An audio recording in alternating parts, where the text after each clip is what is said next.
Okay, awesome. All right, I am live and I'm starting a little bit early just so I can make certain that I know what the hell I'm doing. This is a first for me. Yeah, I've never done a live stream before. Here we go. I've got my notes, got everything going. I think,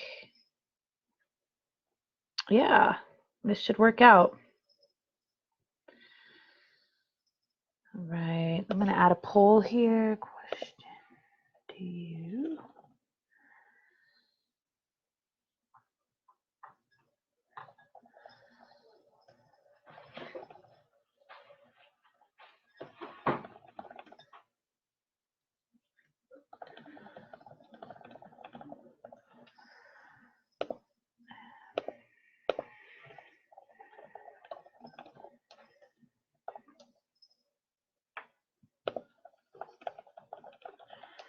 Rules.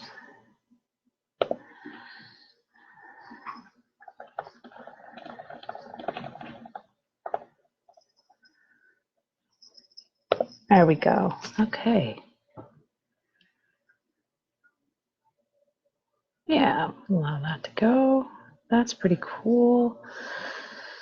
Okay, so we got 10 more minutes before people show up.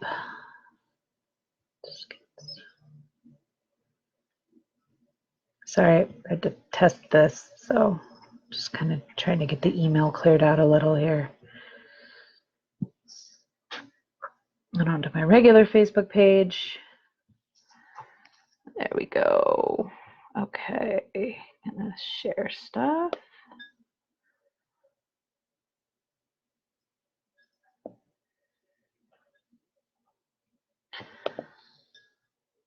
Come on.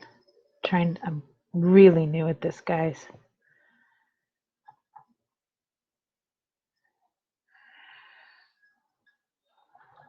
We are live. There we go.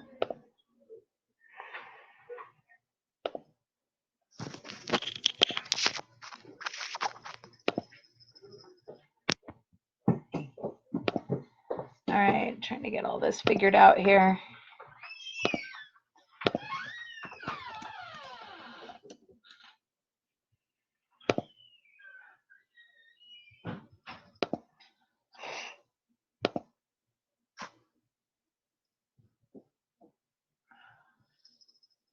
Okay. So back here. All right, so we're going to begin in about 6 minutes. I apologize for anyone who's watching this after the fact.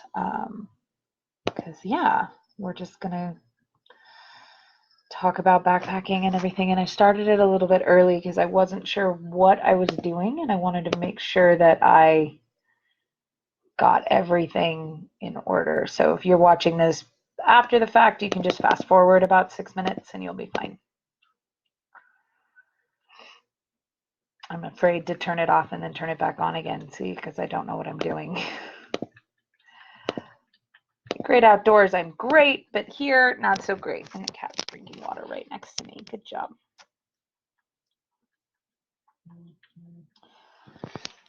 Okay. Yeah, alrighty. I am just about here. Hello, watchers, people. I have no idea what to call you. So I'm just gonna get started here in a couple of minutes. I've got my notes. And hopefully you've brought your questions because that will help me fill up the hour because I'm not really certain I can fill up the hour. Otherwise, oh, that's not true. I probably can. I can wax poetic about the joys of backpacking and the outdoors with your dog forever if you give me a chance. Hi, Ryan. It's nice to see you. Welcome.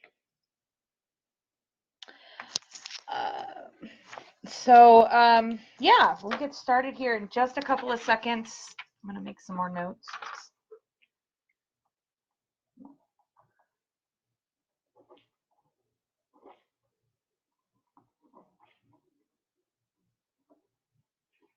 Okay, so if you have any questions, If you have any questions for me, go ahead and type them into the chat little screen. Is that a chat screen? I don't know. And that way I can hopefully remember to get to them and answer them when we're talking about backpacking in the great outdoors with your dog, because it's really important to know certain things. And a lot of people have questions that I don't think about answering or that don't occur to me. Sometimes they're really specific questions about like where we're different ideas about where to go or when to go, which can be almost as important as where, based on your region, but also things that I might not think about, or things that I don't cover because they don't immediately come to my mind because I don't think that there's something that other people don't know or whatever. I've been doing this a really long time. I have 5 dogs. Well, no, I have 4 dogs now. I just lost Bodie. They go backpacking with me on a regular basis and hiking with me, of course, almost more than they don't. Let's put it that way. And so I've got a lot of experience doing it, and sometimes I forget things that seem totally normal to other people and to me, or they seem totally normal to me and then, disappear. Sorry, roommate's coming through. So I'm going to go ahead and get this party started, I guess. Okay. So there's not very many people here, but hopefully others will tune in or watch it later. And I apologize for starting it so early, but I didn't know what I was doing. So I wanted to make sure that I got this thing started and everything was running smoothly, and that also I didn't look like a total schlep on camera, which is common because I work with dogs, so I tend to wear jeans and t-shirts all the time and hats. Anyway, so my name is Pine Irwin, and I am doing a live stream on backpacking with your dog. I am the Treasure Valley, which is located, Boise, Idaho is kind of the seat of the Treasure Valley in Idaho. I am the #1 trail expert with dogs anyways. I think Steve Stubiner and Scott Marchant probably have me beat otherwise. But when it comes to being outdoors with your dogs, I'm kind of the go-to. I'm a certified dog trainer. I've been training dogs for about 10 years. I train primarily my own dogs. I train client dogs. I train everybody with kind of getting outside and getting outdoors in mind. I feel very strongly that being outside and on the trail with your dog is really important for both your mental health and your dog's, for largely the same reasons. Dirt under your feet is just good for the soul. It's also better for your joints, which anyone can tell you if they've walked 3 miles on the greenbelt versus 3 miles on the trail. There's a big difference that morning after in the way you feel. As for how I got started backpacking with my dogs was kind of trial and error. That's why I'm doing this, because I feel like it's pretty important to talk about certain things like equipment and gear and all that other stuff. A lot of what I learned was mostly through mistakes. When I first got started, buying equipment and all that stuff can seem daunting and overwhelming and expensive. And I guarantee you I've tried like everything out there before I finally figured out what brands really were worth it, what brands were like, yeah, okay, you're saving yourself $20, but it's going to break in 2 weeks. Things like that. A lot of it has been trial and error, so I'm just trying to impart my wisdom as much as I can with people. So with that being said, also some of my other qualifications, I'm the head trainer for Lake Lowell Animal Rescue. I sat on the board that helped to design the trail system here for Ridge to Rivers, and the city council for Boise, talking about preservation of the trails and the use of dogs on the trails. The fact that there's more trash cans out there now, you can thank me for, because I campaigned heavily for that. So why backpacking? And how does backpacking differ from hiking? Well, most of us understand hiking as this concept of you get out on the trail, you kind of go out and you hang out with your dog in the dirt, whether it's on leash or off leash. Backpacking is different in the sense that you are planning to be out there overnight, at least overnight. Somebody is here at my house apparently, so great. Anyways, sorry about that. Really, just, yeah, it's okay. I will be right back. I've got to go deal with this situation because apparently this can't be handled. Excuse me.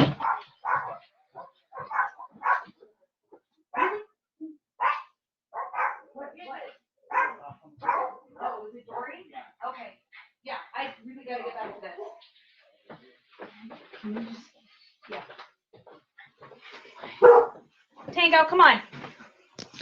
Okay, sorry about that. Somebody was dropping off a bunch of stuff, wood actually, for a fence project that I had been working on.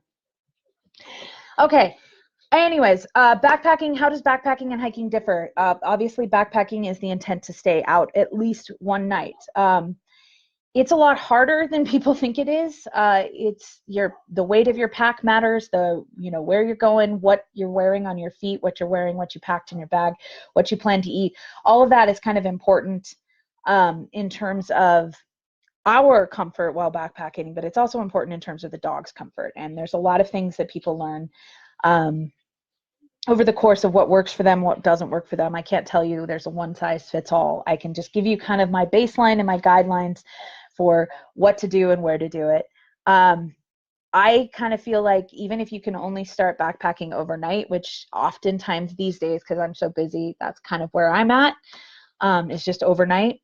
I feel like it's a totally different and amazing way to see the universe. You find better views. Even if you're hiking a trail, even if you've backpacking on a trail that you've day hiked 800 times, being in that campsite come dawn is a totally new and different experience.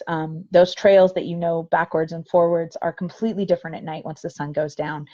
And night hiking is a totally different thing, but hanging out at a lake or a summit that you've been to during the day is really great, but watching the sun go down or come up at that place is a totally new experience, and it's borderline spiritual, and it's just better views is what I like to say. It's just the world looks different when you backpack through it. You have a better appreciation for how hard it is to get somewhere. I certainly always end up thinking about like all those people who crossed the Oregon Trail or the fur trappers that came out here Lewis and Clark style or whatever. And I always think about like they weren't carrying the ultralight stuff either. We've got all the nice Gore-Tex water stuff. They were like wearing wool and things like that. So it makes you appreciate how things are going. It makes you appreciate how hard it is to get up there when you can drop that pack that weighs 50 pounds and do that kind of stuff. So again, with the dogs, oh my gosh. Anyways, it's mentally enriching. That's the other big thing. Being on the trail is enriching mentally for you and for dogs. We've all seen the memes floating around on Facebook, about how dirt under the feet is good for the soul, or, the mountains are calling and I must go, the John Muir quote that I have tattooed on me. It's the same thing for your dog. Being out in the wilderness is a different experience for your dog. It's a different way for them to see the world. Dogs see the world primarily through their nose, and they do a lot of smelling. There's a lot of new smells and different smells out there. So it's really a good place for them to disconnect and recharge. We ask a lot of things of our dogs in a modern civilized world that's really kind of antithetical to being a dog. And when they get to be out in the really far out in the wilderness and smell all those things and possibly roll in something suspicious, that's good for them. It's returning them to kind of a wildness place that's uplifting. So it's great bonding as well, being out there on the trail, even if you're on leash. And I have a very strict rule with on leash versus off leash hiking. Off leash hiking is more about me than it is about my dog. Your dogs never come home from an on leash hike or backpacking adventure and think to themselves how great it would have been if they could have been off leash. They don't. So don't worry about that. If you're ever questioning that, teach your dog good leash skills, and they can go with you all kinds of places. There's a lot of places that are like the Sawtooths right now over in Stanley, starting June through, I believe, September, are pretty much all on leash trails at this point. So teach your dogs good leash manners. But it's a great bonding experience for your dog and you to go out there together. You will find things out about your dog you didn't know. You'll find stuff about yourself you didn't know either. But you get to see your dog in a place that's probably mostly new to both of you, or at least is new to you in the context of sunset, sundown, overnight, things like that. It's an amazing way. It is also incredibly tiring. Even a short trip that's 5 or 6 miles Your dog will come home tired. I don't care what kind of dog they are. I've had people sit there and say, well, I've got a border collie who can run 11 miles and blah, blah, blah. I have a German Shepherd who literally ran a half marathon with me and then asked what else we were doing.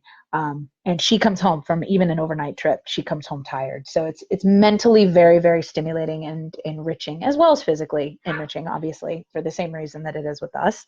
Um, it's good exercise. It's good for the soul.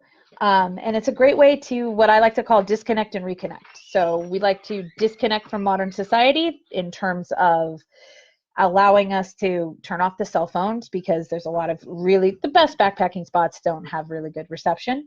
Turn off the cell phone, turn off social media, just get out and disconnect from the modern world where there's, you know, constant humdrum, and there's that always that pressure of everything has to be done all the time, right? You have to be working 24/7 all the time. And so when you can disconnect that way, you can reconnect with who you are, you can reconnect with the world around you, and you can reconnect with your dog. And it's a great experience. So if you haven't tried it yet, I welcome it, because it's starting to get to be really good weather to go backpacking. I know Memorial Day is, you know, like this weekend, right? And that's the weekend that everybody else goes out of town. I tend to stick around just because I don't want to deal with crowded campsites and things like that and fighting for a place. But I can tell you some remote places that are pretty awesome to get to. Downside to more remote locations, they're kind of hard to get to. They require a little bit more effort to get to, but they're awesome. All right, so the big thing is a lot of people say they want to go backpacking with their dog. What do they need? I guess we've kind of reached a point in our society where you can't just kind of pick up and just go do stuff. You need equipment to do it. I mean, you can get up and you can go do it without equipment, I guess, and you can sleep under the stars and you can totally cowboy it. That would work really well for me, and I would enjoy that a lot more than carrying a 50-pound pack until I was hungry or until a spider crawled across me in the middle of the night, at which point I'd probably lose it. So for dogs, we're not going to talk about human equipment because there's about 8,000 websites and magazines that you can go to and get advice on equipment. What I like to consider is what we're going to talk about is we're going to talk about what we need for our dogs. And so we need a backpack, a good leash, a good collar, some sort of sleeping arrangement for the dog, be it a sleeping bag, be it just a blanket on the ground, be it they're going to share your sleeping bag if you got a little tiny one or whatever, what they're going to eat. How do we take care of their feet? Because their feet are as important as our feet. Nothing cuts a backpacking trip shorter than a paw injury. First aid and some of the basics of what I keep in my first aid kit that differs from what I can put in a human first aid kit, and whether or not you're going to where you're going to sleep, like what I like to call it carrying the house, whether it's a tent or a hammock or whatever.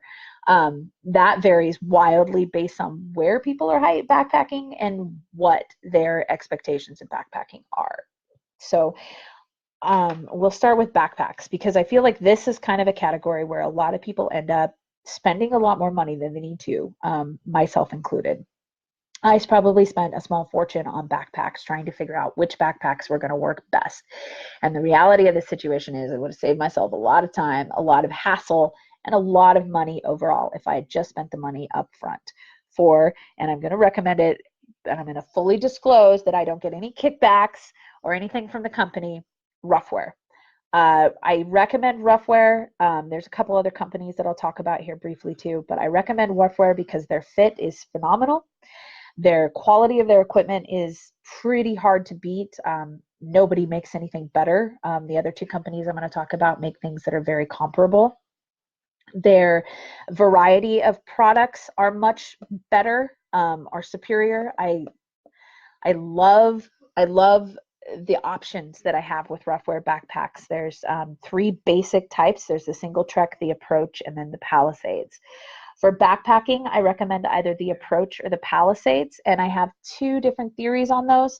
For day hiking, when I know that my dogs are going to need to carry some extra food or some extra water because we're going someplace where water is not terribly available, I like to use the Approach pack. I find it to be really versatile.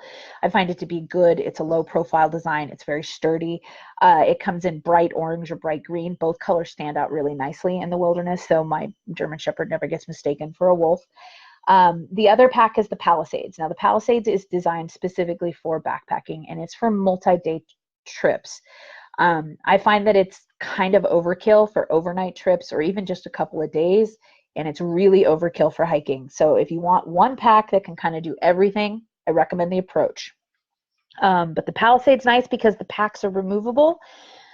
So they just leaves the base harness underneath, which I really like for multi-day backpacking trips because it means I can just pull the packs off so that dogs aren't carrying their weight anymore and they can relax and rest when we're stopped.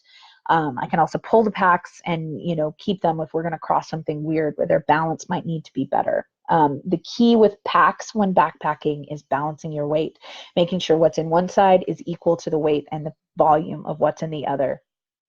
I do a lot of it. There's a lot of experimentation, and it varies from dog to dog. You'll find that a lot of packs tend to shift based on the way your dog moves. It's not that the packs are bad or anything. It's just the way your dog moves.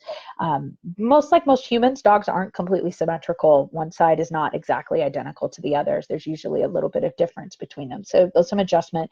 So one of the things I like about the Roughwear packs is that they are extremely adjustable. In that sense, they've got a lot of variation. They can also be used in a pinch as a harness for letting your dog pull or lifting your dog up over things and things like that. I'm going to be visited by a cat. Let's go put him down. Anyways, so the other company that I recommend is Hurta. It's Hurtta. They're European based. They're basically the European version of Roughwear. They're awesome. Their equipment is a little bit harder to come by. That's another thing about Roughwear is it's pretty easy to come by. I know that locally here in the Treasure Valley, Northwest Pets, some of the Zamzows carry it. And of course, you can order it online. So So Hurta's a little hard to come by in the valley. I don't know of anybody who actually carries Hurta. But there are retailers online who carry it, and their sizing and everything is all over the place. And it's pretty awesome in terms of quality. It's a very quality company, and they also stand by their warranty. Roughwear stands by their warranty really, really good. I know this because I have called them several times on things that my dogs have broken. Just wear and tear over the years. I dropped something in a wrong place, that kind of stuff. So, and then the other brand I recommend is called Ground Bird Dog Gear. That's really complicated to say, but it is a small business. It's handmade, hand designed, custom made backpacks. They are probably the only thing that I think might be superior to Roughwear. They're kind of expensive. Not as bad as you would think. They're $100 and change usually for a custom one for a larger size dog, but it is custom fit to your dog. So you give the company your measurements of your dog around their chest, around their waist, down their back, their neck circumference, and you will have a custom fitted pack. For anybody who is interested in doing through hiking, which is like covering the Appalachian Trail or the Pacific Crest Trail, wild style, that kind of stuff. Anyone who wants to do, multi-month trips, that's where I recommend going, is going to Groundbird Dog Gear and getting a custom-made pack. It will fit your dog perfectly, it will fit your dog well, and it will last. And she stands by her equipment, and if you come up with a rip tear, anything happens, she'll replace it or fix it, whichever option they have. So that's what I feel about packs. The other key thing with backpacks, again, like I said, is balancing your weight, making sure what's on the front side is on the back side. A side note with backpacks is the Roughwear ones are not waterproof. So if your dog is like mine, like my Labradors, and likes to get in water, I recommend putting everything that can't get wet in the pack inside a river bag. You can pick them up at REI. Any of those stores will carry them, and they're really handy, and they're waterproof so that, if they go floating across a creek, nothing gets wet that can't be, that shouldn't be getting wet. The Groundbird ones are waterproof, I think, by themselves. They're made out of river bag material. So the next thing, equipment-wise, is a good leash. There are probably as many leashes available on the market as there are sneakers for people. There are so many leashes and so many different types of leashes. My big thing is make sure you have a backup. I always carry the leash that I hook to the dogs, and then the leash that I carry in my pack, or actually I make them carry it. I carry the house, so they carry quite a bit of their own equipment. Leashes, there's different options. There's hands-free. I actually really like using a hands-free leash while backpacking because it means I can hook the leash around my waist, and clip into the dogs and have my hands free for trekking poles or, whatever else I need them free for, like my camera equipment and all that. So I am a big proponent of hands-free leashes. They also tend to be really handy for tethering a dog. If you're setting up camp somewhere and you can't keep an eye on them and they tend to wander, you can kind of tie them up to a tree really easy. I always carry at least one backup leash. Usually if I'm usually backpacking with multiple dogs, so I usually carry 2 or 3 backup leashes, kind of depending. A simple leash is just fine for that. It's my emergency, holy crap, I broke my main leash, and I need a way to have my dog leashed and restrained, not only because some places I go require it, but also for the dog's safety at a certain point. Even if you're on an off-leash trail, you should always have a good, reliable leash with you, just in case you need it. Plus, they come in handy for all kinds of other things. The other thing, next thing on the step is collars. Again, a lot of ask about what kind of collars the dog should wear. Is there a specific thing? That varies a lot. There's collars of every color, shape, size, quality, etc. Make sure you get one that's in good shape. Make sure you get one that's a good quality. I personally backpack with martingales, which are limited closure type of collars that are a safety precaution. Just so my dogs can't slip a collar for any reason. If I've got them tied up or got them restrained, they can't back out of that collar for any reason. On those martingales, I have plates riveted to the collar that have their basic information, their name, my phone number, and where a base camp is located, like Boise, Idaho or something like that, so that people have some idea about where we're from. I do that because if they were to get separated from me, I want some way for somebody to be able to identify them and potentially reach out to me. Of course, I wouldn't have cell signal, and they probably wouldn't either, but you never know. The other collars that I see used a lot and that I recommend are what they call no stink collars or waterproof collars, things made out of biothane that don't absorb the water. Because when they get wet and they just hang on to that, it gets overwhelming. That wet dog smell gets really, really overwhelming really fast in a tent, especially when there's multiple dogs in a tent. So for collars, that's usually a recommendation, is to either go with something that's waterproof or quick dry or a martingale. Like I said, I really, really encourage people to use martingales as a safety precaution on the trail, just because it's a little bit safer, but you never know. Along with that, even though my dogs carry tag identification, they're all microchipped too, just in case. All right, next up, sleeping. Where should my dog sleep when we're backpacking? This kind of ties into what kind of housing you're using out on the trail. If you're using a tent, a hammock, a tarp. I like to carry at least a down blanket. And I like the down blanket. I buy them cheap from Costco every winter. They have them there for like $20, and they're pretty good size. You can put 2 or 3 large dogs on them, especially if they like each other. I like to have those because the ground is hard.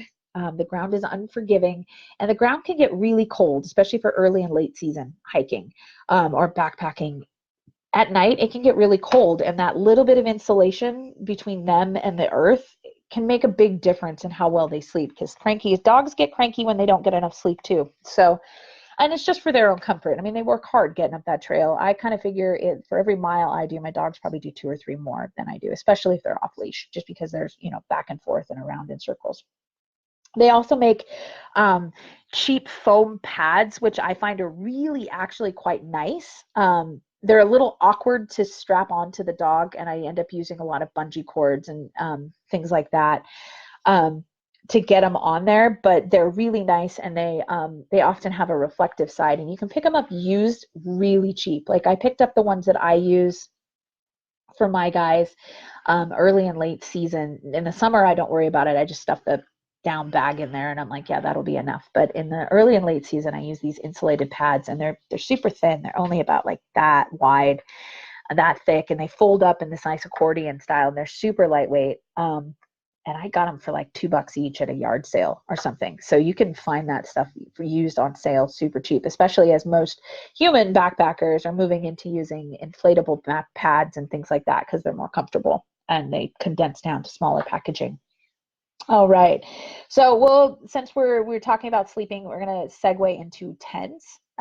Whether or not you're using a tent, I personally use tents because I have large dogs and they won't fit in a hammock with me. And I'm a really restless sleeper. And I slept in a hammock when I was in Belize, and I just woke up every morning tangled in it, like a cocooned in the hammock, and I couldn't escape. So I use a tent. I know that we've all seen those tents for sale at Walmart that say backpacking tent, etc. They're not. They're too heavy, guys. And if you're going short trip and you've got multiple people and you can spread your equipment out, they'll probably be fine. But really, if you're serious about it and you're going to be doing it a lot, invest in a real proper backpacking tent. It should weigh 5 pounds or less. It matters. It matters. It on day one, it doesn't matter as much, but by day 3 or 4, it matters a whole lot what your pack weighs. And it matters for your dog too. But get something small. I use a 2-man backpacking tent made by Marmot, primarily for when I'm backpacking, and I can fit me, my sleeping bag, all my gear, because I don't leave it outside because I have a pathological fear of spiders. Um, and for large dogs, like the smallest of my dogs is 50 pounds, and the largest of them is almost 90. So all 4 of them, and we all fit in there, and we're pretty comfortable. And early and late season, it's nice because they happen to keep the tent really warm, which is really nice. A lot of people are moving to hammocks. People with smaller dogs tend to use hammocks. People with larger dogs tend to have their dogs sleep on the ground, either next to their hammock or kind of beneath their hammock. If you do that, I recommend tethering the dog, and probably carrying a cable rather than a leash, something that the dog can't chew through, and really checking the area for any sort of hazards that the dog might get into. There's been multiple stories and multiple cases of people doing that. They're sleeping in the hammock and they tie the dog to a tree, and the dog chews on something and ends up having some pretty serious health issues, even dying because they were chewing and ingesting something that wasn't safe. That's another reason I use a tent, because I just know that there's nothing in the tent that my dogs are going to be able to get into trouble with. Because you don't keep your food in the tent, FYI, or their food. It should be in a bag, slung up over a high branch, 20, 30 yards from your camp. Bear safety is important. Especially when you're in areas with like grizzly bears and things like that. You really, we all, hide under the covers and stuff when we're scared as little kids. But the reality is that tent will not protect you from a bear who really wants to get your granola bars. Okay, so good. That brings us up to eating food. What does my dog eat while I'm backpacking? Well, that depends on your dog. Like a lot of things. Small dogs, and small dogs can go backpacking. FYI, I took a 4.5-pound little Chihuahua mixie thing. In fact, his mom is watching right now. I took him on a 9-mile backpacking trip, dude, and I carried him. I didn't carry him at all. I carried him for about 20 yards when we were in an open area and there was a hawk directly overhead, and I was kind of like, he's a little bit bite-sized for a hawk. So that was the only time. He walked the rest of the way. He didn't have a backpack because I didn't have one that was that small, but they can go. The nice thing is with smaller dogs, you really don't use a lot of kibble, so it doesn't really matter if you're using their regular food or not. The only real consideration in that circumstances, since you'll be carrying it, it won't be adding that much weight to your food anyways, is that you will want to make sure you pack a little bit extra. Because they're going to be burning 2 or 3 times the calories that they would be sitting at home waiting for you to get home from work. So make sure you pack some extra and you're prepared for that. For larger dogs, like my big giant Labradors that eat large quantities of kibble every day, that gets to be a lot to carry, especially if I'm doing multi-day trips. If I'm going overnight, I usually just throw kibble in the bag because whatever. And they carry their own because they're large dogs. And like I said, I carry the house. However, when I'm doing multi-day trips, if I'm going to be gone for 2 or 3 nights or more, I use dehydrated raw. I'm particularly fond of Grandma Lucy's Valor because it's really high calorie, and I can pack a lot of punch in a really small quantity. 2 pounds of that food will last, my 4 dogs days. It's really good stuff, and I can feed them a reasonable amount, so I'm not feeding them these massive quantities of food and then asking them to go, hike for 10 miles or more per day.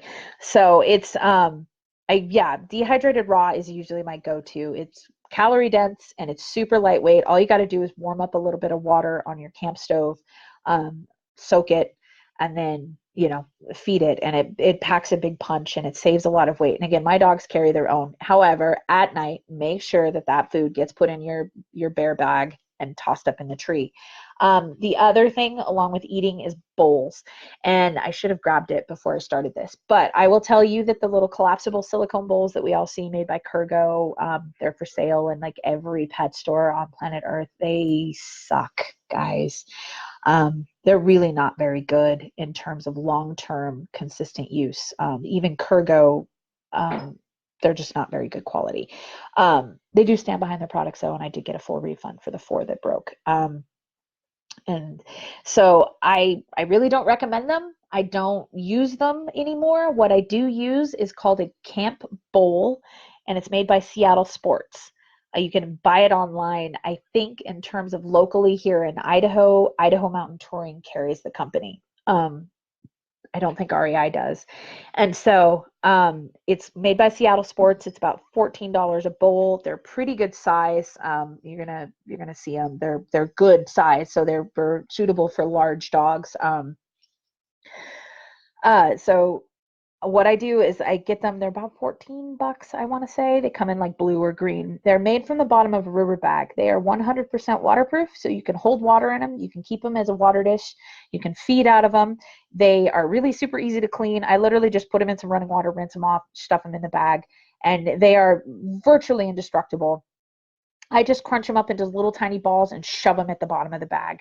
They are super, super nice because they're super light, they're super durable, and they're actually waterproof, unlike those little cloth ones that you get from like Cabela's or whatever. Like I said, see, I've trial and errored all of it for you. I'm helping you out, guys. So that's what I use. That's what I recommend. That's what I tell everyone to buy. That's what my guys eat out of and drink out of. Most of the time when I'm making camp, I'm near water, but I try to keep water in their dishes and them tethered before I go to bed because my Labradors won't stay out of the water if they can avoid it. And like I said, wet dog in the tent gets really old really fast. All right, and so let's talk about paw protection. I get a lot of questions about what can I do to help my dog's feet. They're getting torn, they're getting worn, etc. Well, one of the big things you can do is use a product on their feet, a paw wax on their feet regularly. I do it during the summer almost daily on all of my guys. I use Musher Secret. It was developed by mushers to protect the feet against tearing and ripping on the ice when the sled dogs were running on ice. It's a great product. It's super safe. They can lick it, whatever. It doesn't stain your carpet. It's not going to damage anything. I think it's basically Vaseline and coconut oil. And they packaged it up really nice. It's a really nice product. I rub it into their feet almost every day during the summer. I use it to protect from snowballs in the winter. It's a great thing. What it does is it keeps that pads of their feet really soft and supple. So when they hit sharp rocks or hard surfaces, they give rather than tear. That being said, sometimes you cross stuff that's just absolutely horrible. For the most part, my guys don't wear shoes when we're out there, even if we go through a couple of rough spots. I do carry shoes for them. However, well, they carry their own, but I carry shoes for them because every once in a while we end up in an area where we're going to be crossing like a scree field of shale, which shale tends to break off in like that Indian arrowhead kind of look where it's super sharp on the sides, and that's a prime subject to get right in between those toes and really hurt them. Cut up those feet is just an excellent way to shortcut your trip. It'll really put you in a bind. I also carry shoes in case somebody gets an injury. If somebody comes up with an injury, I have a way to wrap their foot with a first aid kit and put that shoe on them to protect it and help. Hopefully that way I don't have to carry anybody, because my big guys, I'm kind of screwed if I'm by myself, if I have to try to carry them out. They're pretty heavy. So just as a safety precaution, I carry shoes. Roughwear makes really good ones. There's a bunch of different companies out there that make shoes. I kind of feel like shoes are a really individual thing. I haven't really noticed. I've noticed that the quality of the Roughwear shoes and the fit of them tends to be a little bit better. But there's some other brands like Mutlux and stuff that are even better, but they tend to be a little bit more expensive, but they tend to fit really, really, really well. Some of it is trial and error. Don't wait to the day of your trip to figure out if the shoes fit. Get them, put them on, break them in, make sure that they're good and comfortable. Like I said, most of the time my guys don't even wear them. I don't bother with them, but I kind of feel like it's sort of Murphy's Law. If I have it, I'm never going to need them. If I don't have them, that's the day someone's going to come up with a pad injury. I've been on backpacking and hiking trips where dog has come up with feet. I actually carried a 70-pound dog on my shoulders for a mile or more cross country. We weren't even on a trail at that point. We'd lost the trail, and the dog had torn his feet up so bad he was bleeding everywhere, and he couldn't walk. He could not walk. And his owner had twisted his ankle, so he couldn't even carry it. You know, that extra 70 pounds made a big difference. So I ended up carrying that poor dog. That was the last time I ever went on a hike without at least one shoe in my bag for my dogs. So, and that brings us down to first aid. A basic human first aid kit is going to have pretty much all the same medical stuff that you can use on your dog. I recommend going through it and putting in Tefla pads, T-E-F-L-A. Tefla pads are no stick.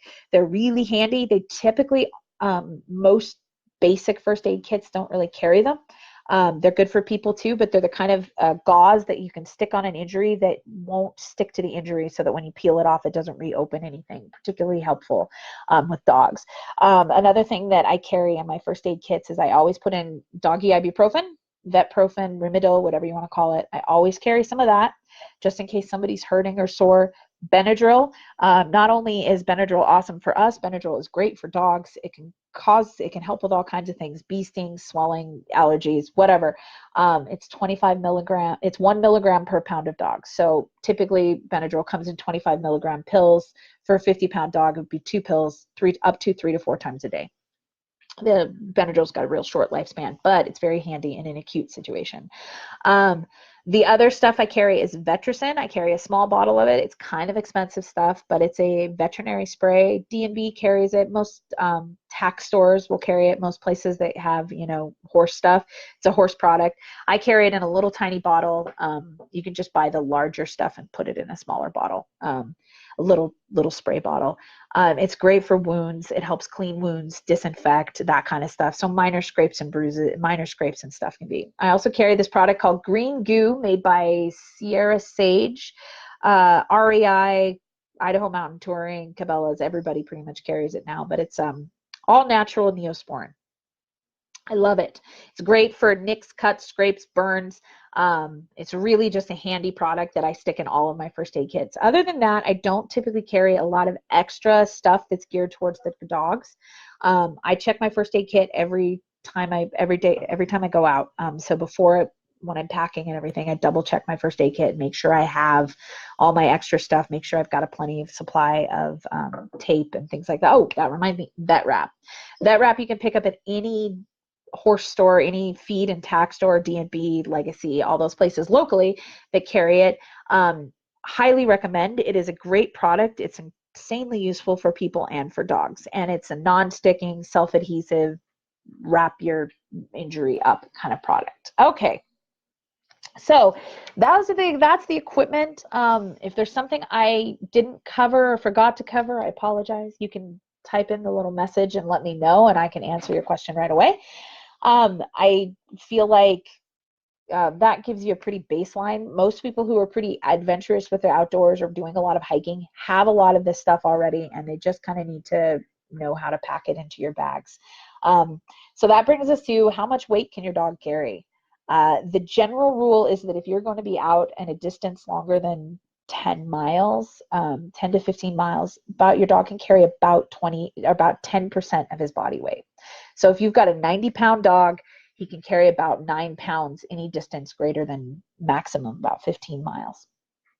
This is backed up by countless studies done by the military trying to figure out how to maximize the use of their working dogs, but about 10%. So, and it's really, that weight goes pretty fast. Again, that's why I do the dehydrated raw. That's why I do things like using, collapsible bowls that weigh next to nothing. That's why I use a down blanket or a super lightweight pad rather than trying to carry, a towel or anything else for my dogs. For me, like, the big thing is, like, I try to keep their weight as little as possible. They carry their own food, their own beds, their own bowls and things like that. But I've invested a lot of time in making sure that I get products that are light and I minimize how much weight they have to carry, particularly if I'm in an area where I need them to carry water as well. because they tend to carry their own water when we're hiking. When we're backpacking, I strategically pick places where I know there's going to be good water access, so that's not an issue. Like I said, on the first day, the weight of your pack might suck. If it's, you've got a 70-pound bag, that's going to suck. But by day 3 or 4, that's going to be almost impossible to lift. And the same goes for your dog. So a 9-pound pack on day 1 might not phase your dog too much, but on day 3 or 4, it's going to be really heavy for him to carry. All right. And then let's talk about what we can get, where we can go, how far we can go, and how difficult we can make it. Just like with us, we didn't all start out hiking 12 miles a day up the steepest trails in the Sawtooth. That's not how we started. We started smaller trails, shorter trails, easier trails, and the same goes for your dog. So if you know you're gearing up for a backpacking trip in July and you're going to be gone for 7 days and 6 nights, you know that you're going to be doing a lot. You're going to be covering a significant distance. On average, most people cover 10 to 15 miles a day while backpacking. Some people can do more, some people can do less. It kind of varies based on terrain. I average about 15 miles a day while backpacking. On a good day, it's about 15. On a day where it's really tough, we might get down to 10 if it's a really hard day, if I'm really hurting, or if it's really steep climbs, or my trail is just not well marked, those kind of things. But you got to figure that it becomes exponentially more difficult. What I can do, I can go hit a 20-mile day hiking. I can't do that when I'm carrying 70 pounds of weight. The same goes for my dogs. I can't just throw 9 pounds on my 90-pound Labradors and be like, awesome, we're going to head out and we're going to hike for 20 miles every day for 6 days straight. I'm going to break my dogs. So you got to build up. You got to start small. I start teaching my dogs to carry a pack when they're very, very young. I have cheaper packs made by like Petco and stuff like that I use as training packs when they're itty bitty. I don't put anything in it except maybe like a little bit of trash. Sometimes if I find it, sometimes I put empty water bottles in there, things like that to make noise, get them used to the idea of carrying it. I add weight very, very slowly. I add weight very, very evenly across the way. Sometimes when they're really young, when they're about 6, 7 months old, I put like water bottles on either side, like really small little kid ones, like the ones that are only like this big. Not the full size 16-ounce, but like the 8-ounce water bottles on either side. So they get used to feeling the weight, they get used to it, but it's not heavy enough to cause any problems. It's not heavy enough to be damaging to their growth and their joints. It's really important that you keep in mind what your plans are, how much you want to go, how far you want to go before you make the decision to bring the dog along. Start now. If you're going in July for a 6-day trip, start training now, start adding weight. Get used to get your dog used to carrying a backpack, figure out all the bells and whistles on the backpacks, where the sweet spot is in terms of fit versus rubbing versus comfort versus, utility and things like that. Get all of that stuff sorted out before you go. You do not want to be figuring that stuff out on the trail. It sucks. To be, 4-hour drive to the trailhead and then discover that stuff just isn't going to work it sucks, guys. We've been there. So that's, go slow. Start working on things like distance and difficulty now. If you're planning on going in July, if you're planning on going next month, hopefully you've been hiking and stuff like that, and hopefully you're not hitting a really super difficult trail. Okay. Other things that I wanted to talk about was a little bit of wildlife, plant problems, and things like that. I could talk forever about what to do if you encounter a bear, what to do if you see a snake, what to do if you see a coyote or a wolf or a cougar. That's like in of itself its own problem. What I recommend doing is know where you're going. Make sure you've got your maps, make sure you've read up on the area, make sure you've talked to the forest management guys in that area, the fish and game guys for that area. You can call them up, you can shoot them emails. They're really good, and they're really good at responding back to you, especially in our region. I mean, I've probably called the Boise National Forest and the Payette National Forest field offices like dozens of times. I'm surprised they don't know me by name. They probably do. There's probably a warning, like don't answer, because I'm going to ask a bunch of inane questions. Be really irritating, but they would rather you do that than have to get the call that you've been missing and that you find out you were eaten by a bear. So know your area, know where you're going, know what is likely to be encountered, know what to carry your bear spray. I don't care if you don't think it's cool. Bear spray is really handy. Carry it. Um, carry a whistle for emergencies, notifications, things like that. And same goes with your dog. If you're in an area where there's known bear activity, they're pretty good at the Payette and Boise National Forest about labeling trailheads if they've seen bears in the area. Um, but if you know it's an area with bears, keep your dog close. Put him on a leash if he doesn't want to stay close. That's what your leash is for, is to protect your dog and keep you safe. All kinds of, so just know what's out there. The same goes with plant life. There are certain types of plants that are really uncomfortable for us and really difficult and toxic to humans, and to dogs if they ingest them. Also, things like poison ivy and poison oak are really, really awful, and they don't tend to bother dogs because the oils don't actually get on their skin because of their fur. However, they can transfer that oil onto you. So know what that stuff looks like.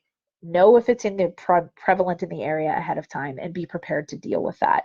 My solution when I suspect something looks like poison ivy or poison oak, I just keep my dogs out of it. Leash them up or just move on. So know where your predators are going to be, know what your predators are, know what their behaviors are. Rattlesnakes, pretty much if you're over 5,500 feet, most venomous snakes really aren't an issue, especially up here in the Pacific Northwest. But if you're below that, know where they're active, know where they like to be, and just stay out ahead of it. The Fish and Game and the National Forest guys and the ranger stations, every single one of them has stacks upon stacks upon stacks of literature and maps, and they are free and they are good quality and they're awesome, and you can go and get them, and they would rather give those to you than come and get you if you get lost or hurt. So they will just hand out stacks of things. I have maps for all kinds of things and places that I haven't even had a chance to get out to yet, but I've got a map for it, so I'm feeling it's pretty awesome. Anything else? One of my primary questions I get asked, one of the big things that everybody asks is they say, I have X type of dog, can it go backpacking? The answer is yes. I don't care what kind of dog it is. Like I said, I took a 4.5 pound little Chihuahua mix backpacking with me. A friend of mine goes backpacking with her little tiny 9 pound mini Aussie. He's like super mini Aussie. He goes backpacking regularly. He probably goes more than my guys do at this point. There are people who go backpacking with dogs that weigh 120 pounds. If your dog is healthy, in good shape, and behaves itself reasonably well, you can go backpacking with it. They don't need to be carried. Little dogs don't need to be carried. They can go. The key is making sure that your dog's healthy. Make sure your dog is physically and mentally sound, so that they can handle it. But yeah, any dog can go. Any dog can learn to be an outdoor dog, and I guarantee you, once they figure it out and they start to do it and enjoy it, they'll enjoy it. And you'll find it's pretty addictive hobby, and it kind of consumes your life. And you'll start with doing an overnight backpacking trip up to Jenny Lake, and then you'll be planning a 6-month tour down the Pacific Crest Trail, or if you're me, a 3-month journey down the Idaho Centennial Trail.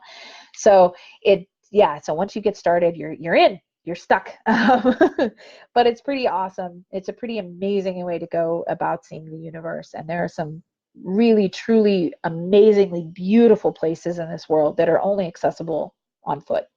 And it's a great way to go. So with that said, it is like 6:45, and I said there would be a Q&A. So there is a Q&A. So if anybody watching, hi people, has any questions for me, you're free to shoot them. If not, I can talk and wax poetic about inane subjects that go on. I've got all my notes here, and it looks like I touched on all my subjects. So awesome. Oh, locally, I'm going to recommend a couple of things. One of my favorite overnight trails is as the aforementioned Jenny Lake. It's right outside Idaho City. It's about a 2.5-hour job. Here's the cat again. It's about a 2.5-hour drive to the trailhead. It's a 9-mile trail, so it's 4.5 miles each way. It is a difficult climb. It's 1,900 feet elevation gain at 4.5 miles, so it will make you earn it. Gorgeous, absolutely gorgeous, and it's close. Other good ones are up outside Cascade off of Cabarton Road. Blue Lake is a really, really good one. It's super popular though, guys, so it's kind of one of those ones that I only do in the middle of the week, but it's a great midweek, oh my gosh, it's Wednesday and I don't have anything until Thursday evening. I'm going to take off for just going to go for 18 hours.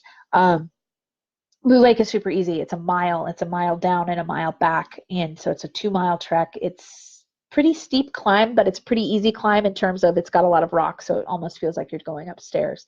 It's gorgeous. It's an absolutely beautiful lake. Off of Cabarton Road, also there is Skirts Lake, Hidden Lake, and Lost Lake. All of those are awesome.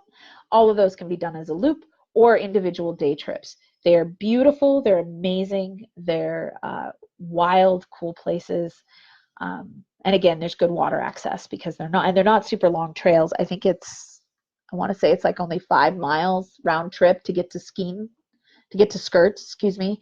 And then I think it's only, I want to say 4 miles round trip to get to Hidden Lake. Lost Lake is a little bit harder. It's really cool, but you can actually do those guys as a loop. So it would actually make a really cool 2-day trip if you wanted to go to one and then you can pop over and then hit the others. Scott Marchant's book about Cascade and McCall has all 3 of those in it, and it's an awesome book. You should buy it. Support your local artists, but also because they're incredibly useful. In terms of they've got great maps and great information about what to do. Another good one overnight in the Owahis that I really like, that I like to do early and late season, is down on the Oahe River. There's some great stuff there, but like Reynolds Creek and that area, Sucker Creek has some really cool stuff. Those areas, Leslie Gulch and that kind of stuff. Leslie Gulch, though, I think it's a protected area. You can't really backpack it. I've done a lot of day hiking out there. Those are places that I really, really like to go early season. Another place I really love to backpack kind of early season, like this time of year, I usually try to get down there, City of Rocks.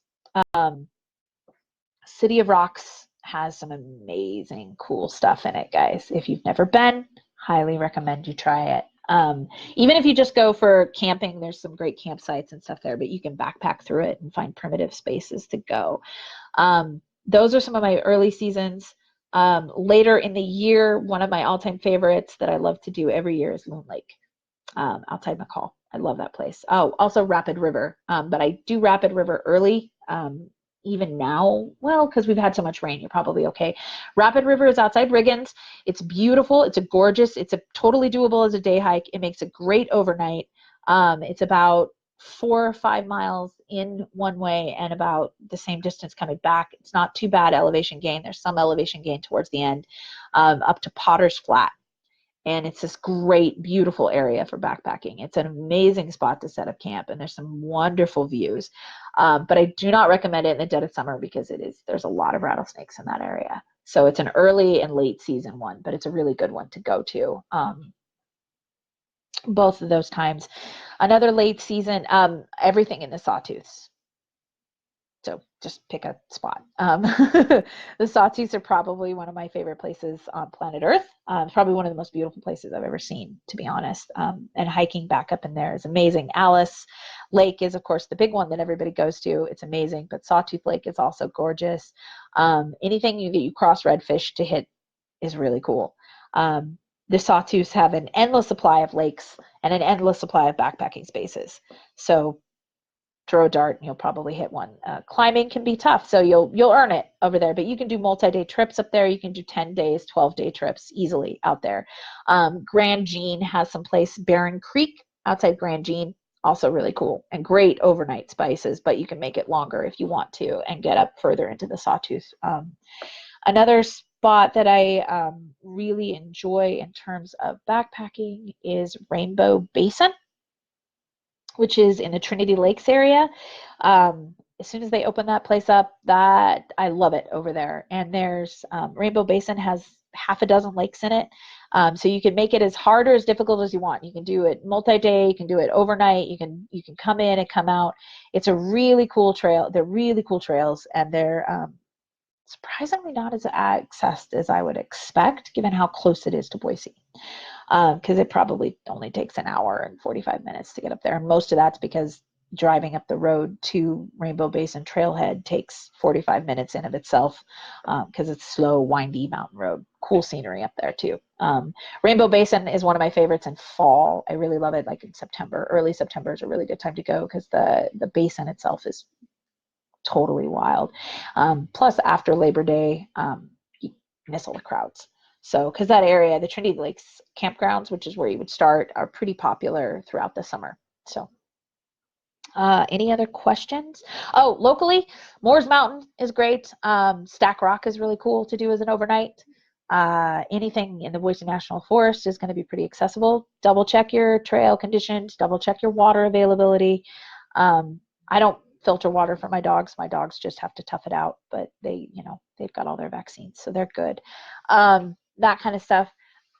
McCall area is crazy littered with backpacking trails. Boulder and Louie Lake.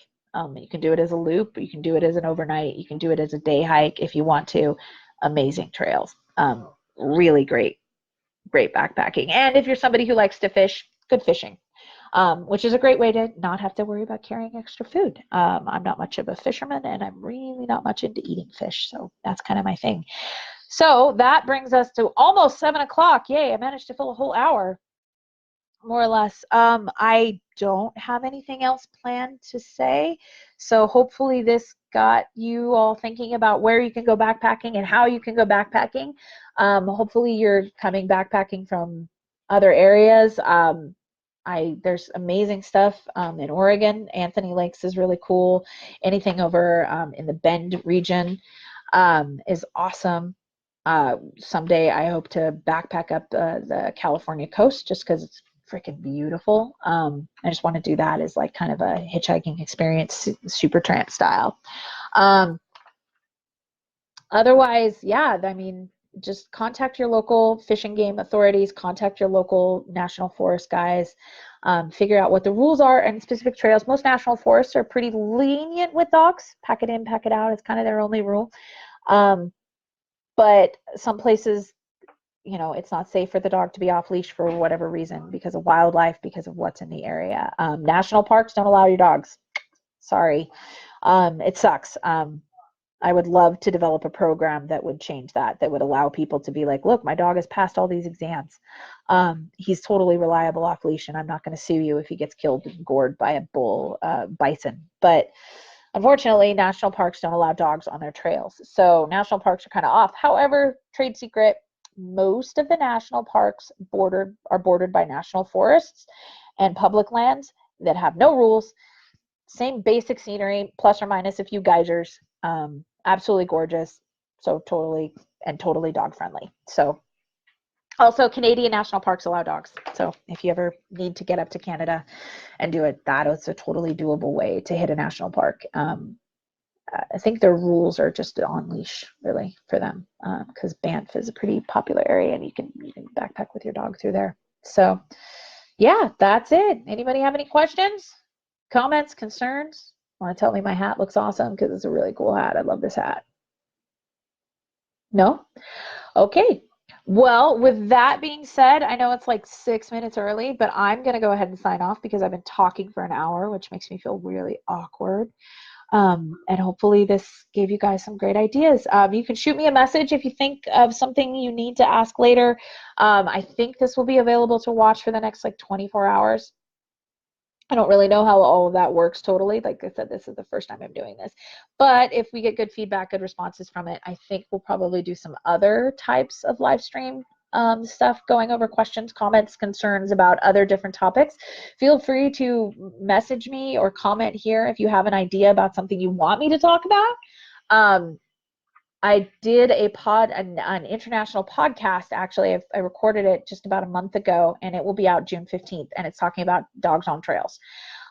It's Canine Conversations. It's available online. You can Google them. You can look them up. I'll probably include the link on my page here at some point. But that podcast will be live June 15th. They cover all kinds of other things.